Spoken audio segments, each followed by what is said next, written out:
नमस्कार दोस्तों, मैं आनंद यादव आप सभी का दोस्त हिंदी व्याकरण के वर्णमाला प्रथम कक्षा में आप सभी का स्वागत करता हूं और वर्णमाला स्टार्ट करने जा रहा हूं। वर्णमाला वर्णमाला यानी वर्णों का समूह, वर्णों की माला। अब वर्णमाला में वर्ण क्या होता है? भाषा की जो सबसे छोटी इकाई होती है उसे वर्ण या ध्वनि बोलते हैं।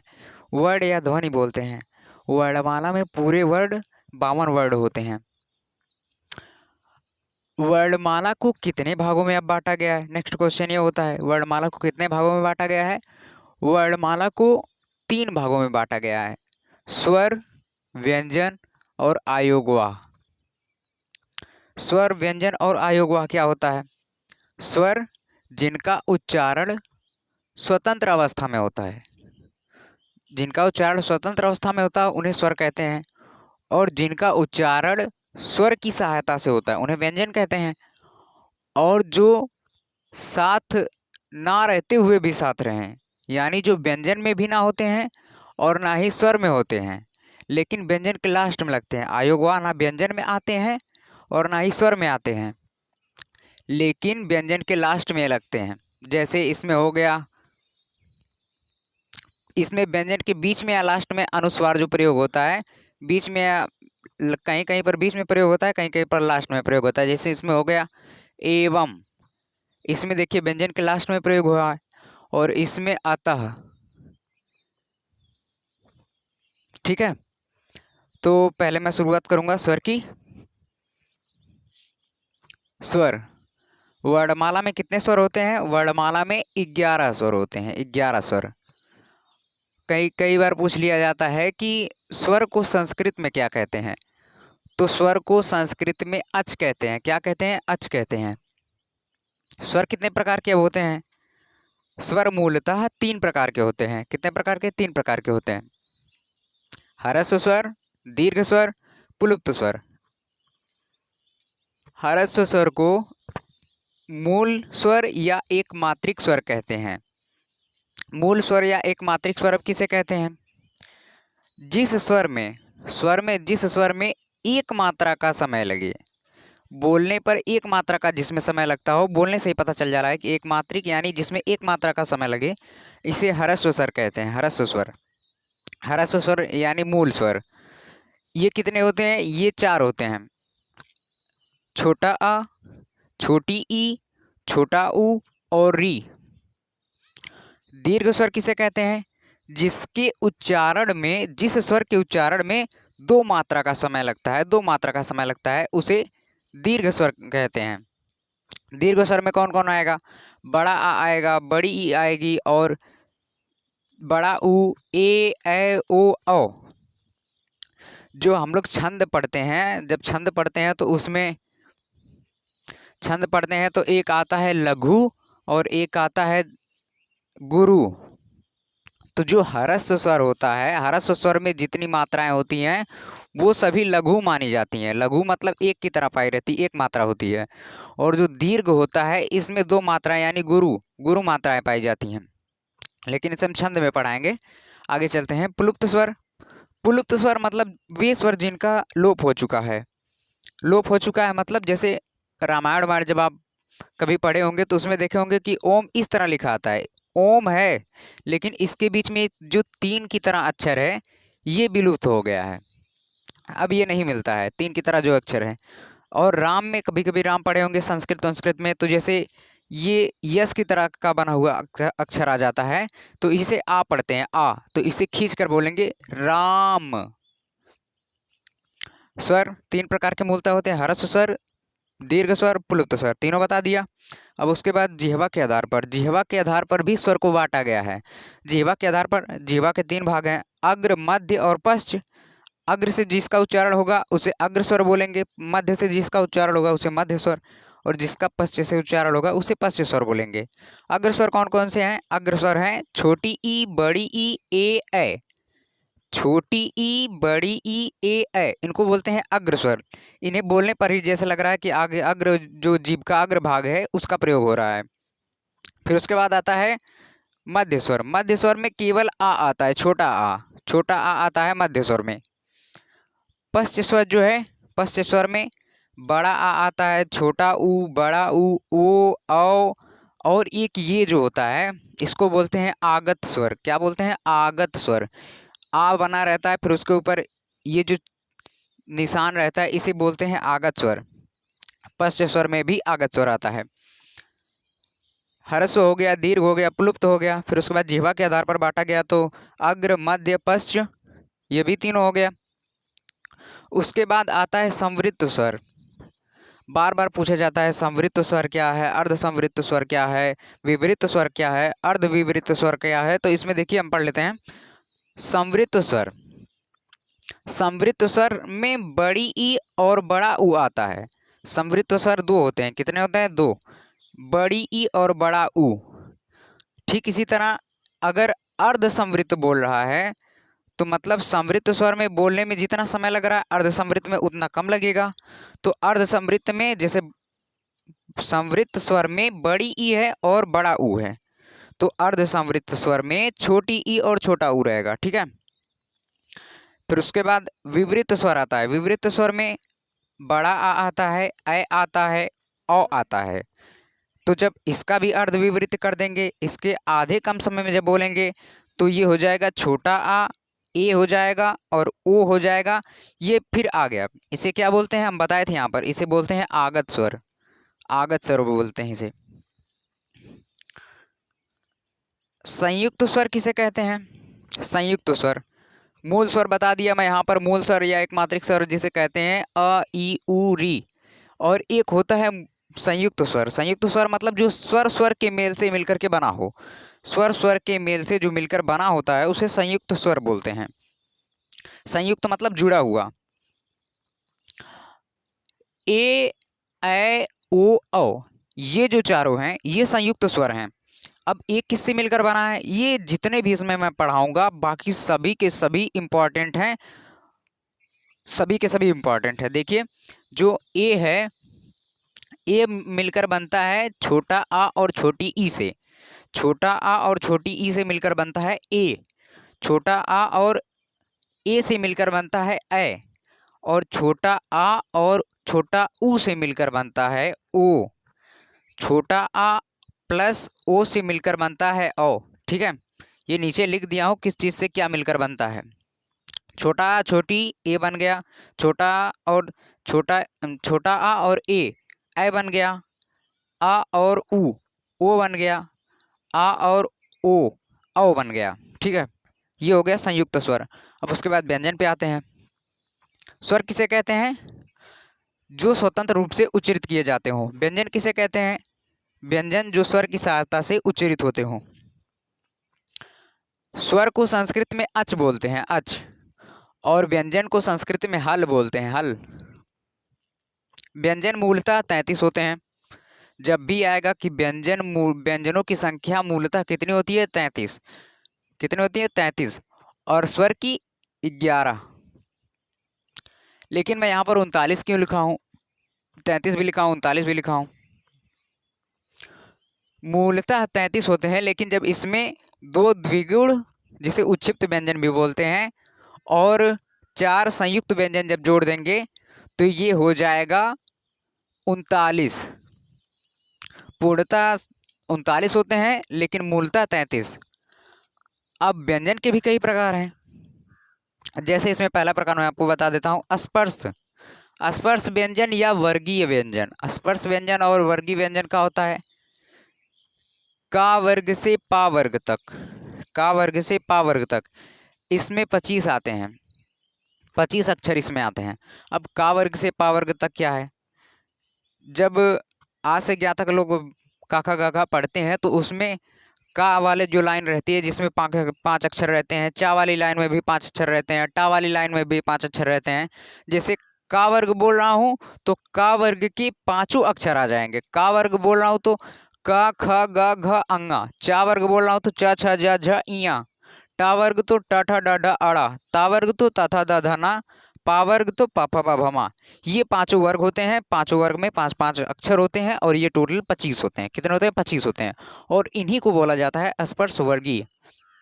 दूसरा आता है अंतास्त व्यंजन। और सुनिए, स्पर्श व्यंजन किसे कहते हैं? अगर परिभाषित रूप में पूछता हो, स्पर्श व्यंजन किसे कहते हैं?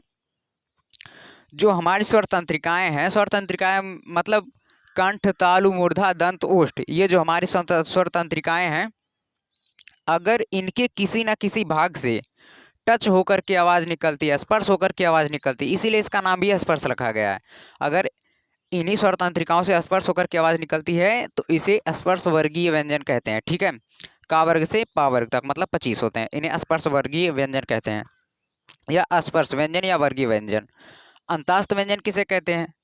अंतास्त व्यंजन जिसमें जो स्वर तंत्रिकाएं हैं, कंठ, तालु, मूर्धा, यही जो है स्वर तंत्रिकाएं होती हैं, ओष्ठ, दंत, जो इनमें मूलतः किसी में ना किसी भी अंग में ना सटे।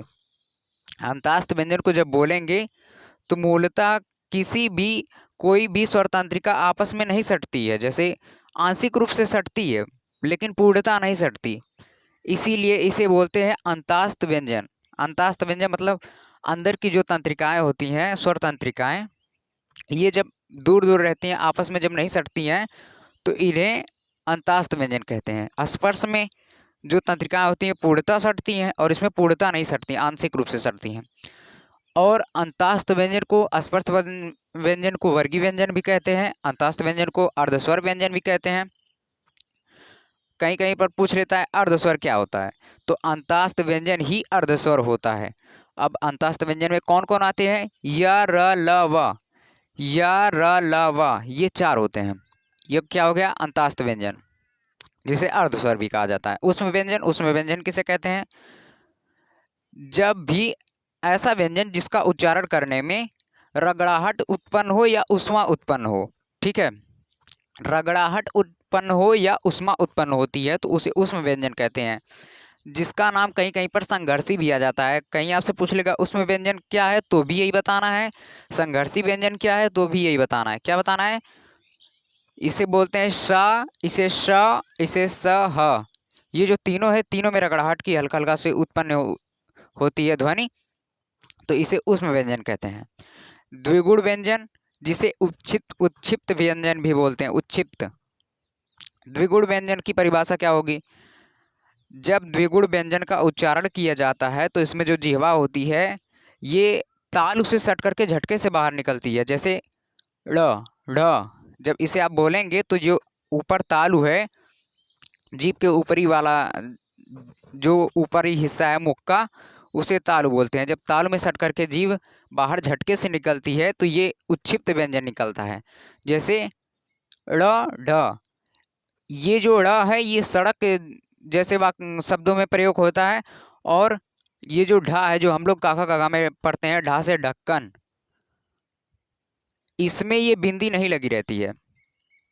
और पढ़ाना, ये पढ़ाई ओढ़ाई जो होता है, इसमें जो ये आता है ढा, इसमें बिंदी लगी रहती है, इसे ड़ा पढ़ते हैं, पढ़ाई। फिर उसके बाद आता है संयुक्त व्यंजन। संयुक्त व्यंजन कौन कौन से होते हैं? संयुक्त व्यंजन 4 होते हैं। उच्छिप्त व्यंजन 2 होते हैं, संयुक्त व्यंजन 4 होते हैं, छ, त्र, ज्ञ और स्र से श्रमिक जो हम लोग बोलते हैं। छा जो है, छा की स्पेलिंग होती है KSHA, त्रा की TRA, ज्ञा की GYA, स्रा की SHRA। अब इन्हीं स्पेलिंगों से हम इसका संयुक्त स्वर है, संयुक्त व्यंजन है मतलब, तो संयुक्त व्यंजन किससे मिल मिलकर बना है? संयुक्त व्यंजन का मतलब जो व्यंजन व्यंजन से ही मिलकर बनता हो, व्यंजन व्यंजन की युग से जो मिलकर बनते हैं अक्षर, उन्हें संयुक्त व्यंजन बोलते हैं। जैसे छा है, इसकी स्पेलिंग होती है KSHA, तो के यानी का, SHA मतलब सा, का पे हलंत लग गया है मतलब आधा का। अगर किसी भी अक्षर पर ऐसा हलंत लग जाता है तो उसे आधा बोलते हैं, मतलब कि का आधा हो गया। का प्लस सा, कहीं कहीं पर इसे खा भी पढ़ते हैं, का प्लस सा मिलकर के बनेगा छ, ता पे हलंत लग जाएगा, ता प्लस रा मिलकर के बन जाएगा त्रा, टी का ता और ए का रा, त्रा हो जाएगा। फिर उसके बाद स्रा से श्रमिक पर आ जाते हैं। ये जो है स्रा, स्रा की स्पेलिंग होती है YSHRA, हो जाएगा सा का और आर ए हो जाएगा रा का। तो सा और रा मिलकर के सरा बनते हैं। तो ये चारों हो गए संयुक्त व्यंजन। फिर उसके बाद आता है अनुनासिक व्यंजन किसे कहते हैं। जो अभी हम लोग वर्ग पढ़े हैं, का वर्ग, चा वर्ग, टा वर्ग, ता वर्ग, पा वर्ग, ये जो वर्ग होता है इसके पांचवें स्थान पर जो अक्षर आता है, जैसे अंगा इया ड़ न म, अंगा इया ड़ न म, इन्हें अनुनासिक व्यंजन बोलते हैं। अनुनासिक व्यंजन क्यों बोलते हैं? क्योंकि ये मुख और नासिका मतलब नाक दोनों की सहायता से, दोनों का सहयोग लेकर के तभी बोले जा सकते हैं। इसमें दोनों का मदद चाहिए होता है। जिससे अंगा बोल रहे हैं तो नाक का भी प्रयोग हो रहा है और मुख का भी, दोनों का प्रयोग होगा। अनुनासिका में नाक और मुख दोनों का प्रयोग होता है और ये प्रत्येक वर्ग के पंचम अक्षर होते हैं, यानी पांचवें अक्षर होते हैं। फिर उसके बाद व्यंजन को बाह्य प्रयत्न के आधार पर दो भागों में बांटा गया है। बाह्य प्रयत्न के आधार पर मतलब किस किस व्यंजन का उच्चारण करने में कम वायु निकलती है और किस में ज्यादा वायु निकलती है, बोलने पर पता चल जा रहा है। देखिए अल्प प्राण, अल्प मतलब कम होता है, प्राण मतलब वायु होता है। अल्प प्राण मतलब जिसमें कम वायु निकलती हो। महाप्राण, महाप्राण मतलब जिसमें ज्यादा वायु निकलती हो। वर्ग समझ में आ गया। जैसे का वर्ग बोला तो का खा गा घा अंगा, 5 होते हैं उसमें अक्षर।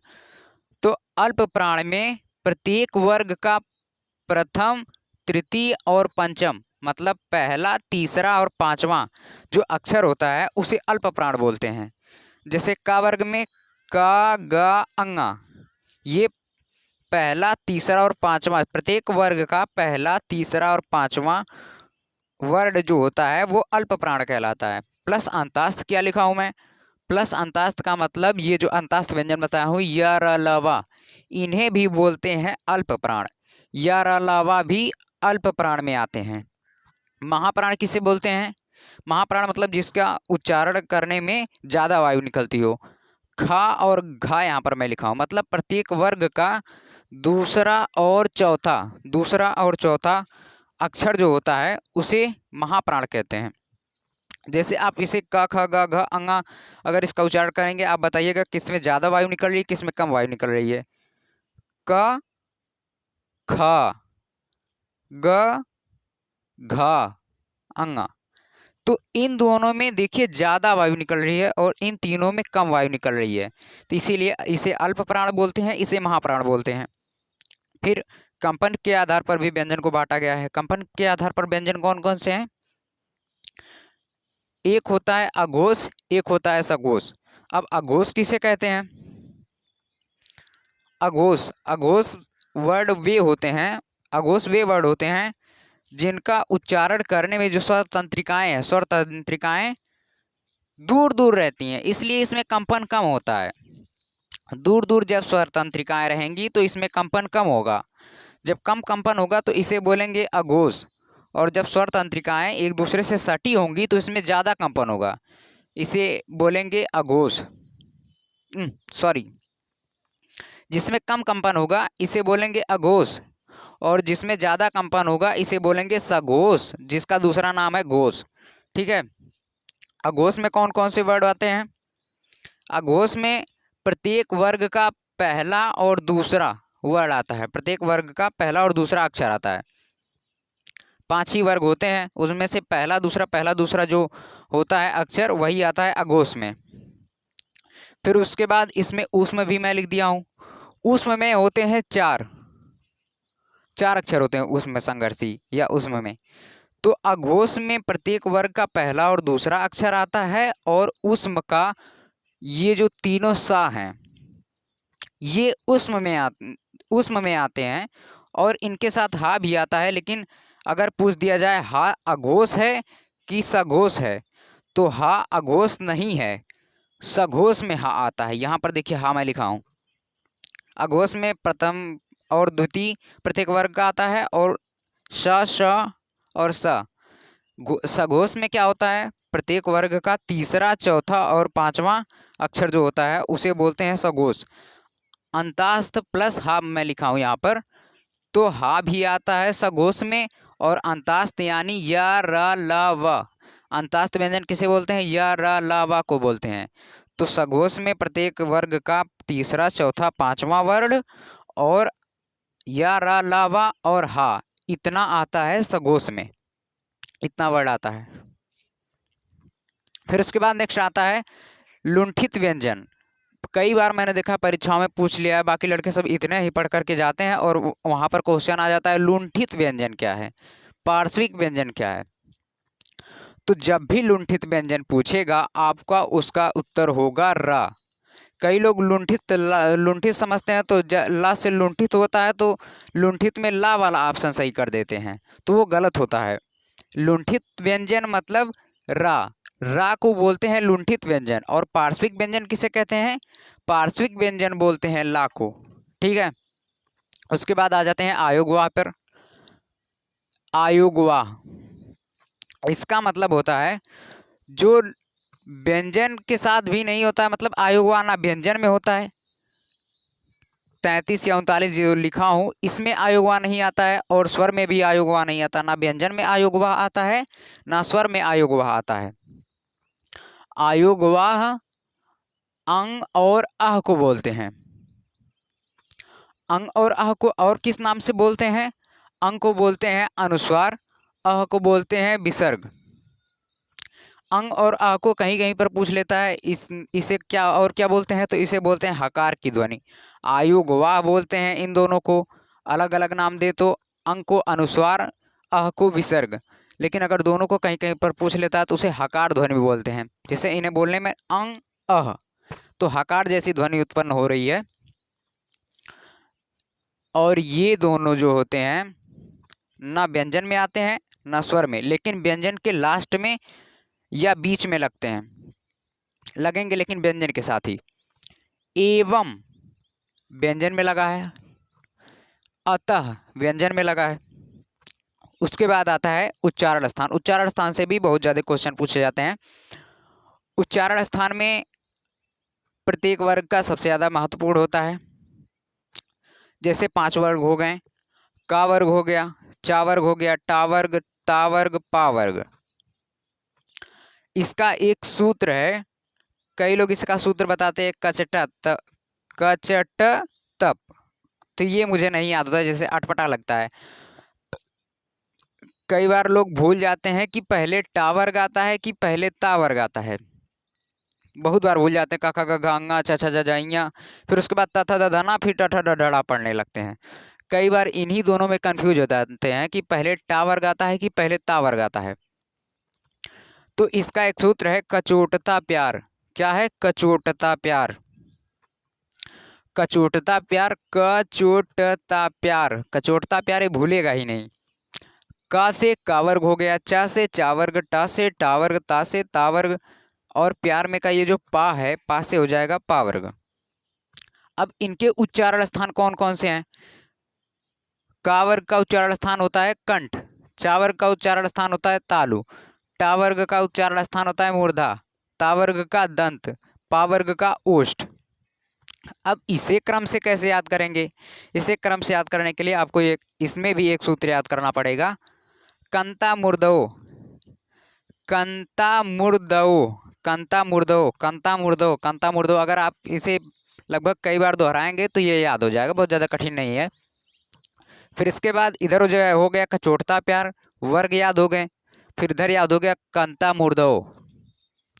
तो का वर्ग का ये जो कन है मतलब कंठ हो जाएगा, ता मतलब तालु हो जाएगा, मुर मतलब मूर्धा, दा मतलब दंत, ओ मतलब ओष्ठ। का वर्ग में कंठ का प्रयोग क्यों होता है, जो स्वर तंत्रिकाएं होती हैं इनमें जब शुरुआती जो सबसे भीतरी तंत्रिका होती है उसे बोलते हैं कंठ। यहाँ ये जो कंठ होता है का वर्ग में, जैसे बोलेंगे क ख ग घ अंगा, तो ये कंठ में आ जाएगा, कंठ का प्रयोग इसमें हो रहा है। फिर उसके बाद तालु किसे कहते हैं, ये जो मुख का ऊपरी भाग है, ऊपरी जबड़ा होता है जहाँ ऊपर जीभ सटती है उसे बोलते हैं तालु। चा वर्ग का जब भी बोलेंगे तो जीभ ऊपर सटने की कोशिश करेगी, चा छा जा झा इया, तो ये हो गया चा वर्ग। चा वर्ग में आता है इसका उच्चारण स्थान तालु। टा वर्ग का उच्चारण स्थान जब इसमें बोलते हैं, टा वर्ग जो होता है इसको जब बोलेंगे तो मूर्धा मतलब जीभ जो है ऊपर तालु से सट करके झटके से बाहर निकलती है, ट, ठ, ड, ढ, ड़, तो इसे बोलते हैं मूर्धा या मूर्धन्य। ता वर्ग जो होता है, ता वर्ग को दंत बोलते हैं। इसमें बिना दांत के जीभ में सटाए आप ता वर्ग का उच्चारण कर ही नहीं सकते। जैसे ये तो ता वर्ग है, ता, था, द, ध, ना, अगर आपकी जीभ आपके दांत से नहीं सटती है तो आप इस वर्ग को पढ़ ही नहीं पाएंगे। और पा वर्ग में क्या होता है, पा वर्ग में ओष्ठ का प्रयोग सबसे ज्यादा होता है। पा वर्ग में अगर आप ओठ का प्रयोग नहीं करेंगे, ओष्ठ यानी ओठ, तो प, फ, ब, भ, मा आप बोल ही नहीं पाएंगे, चाहे तो कोशिश भी कर लीजिए। उसके बाद लास्ट आता है नासिका। नासिका जो हम लोग अनुनासिक पढ़ते हैं उसी का वो कहते हैं। प्रत्येक वर्ग का पांचवा अक्षर जो होता है वो मुख और नाक दोनों का प्रयोग करके उच्चरित होता है, इसीलिए इसको नासिका कहते हैं। कुछ संयुक्त उच्चारण भी होते हैं, जैसे ए को किस उच्चारण से बोलते हैं? ए का उच्चारण कंठ और तालु दोनों से होता है। तो ए का उच्चारण कंठ तालु हो गया। ओ का उच्चारण कंठ और ओष्ठ का प्रयोग होता है, तो कंठ ओष्ठ हो गया। सबसे ज्यादा इंपॉर्टेंट ये है, कई बार पूछा गया है कि वा का उच्चारण स्थान क्या है, तो वा का उच्चारण स्थान दंतोष्ठ होता है। नमस्कार दोस्तों, फिर मिलेंगे अगले एपिसोड में।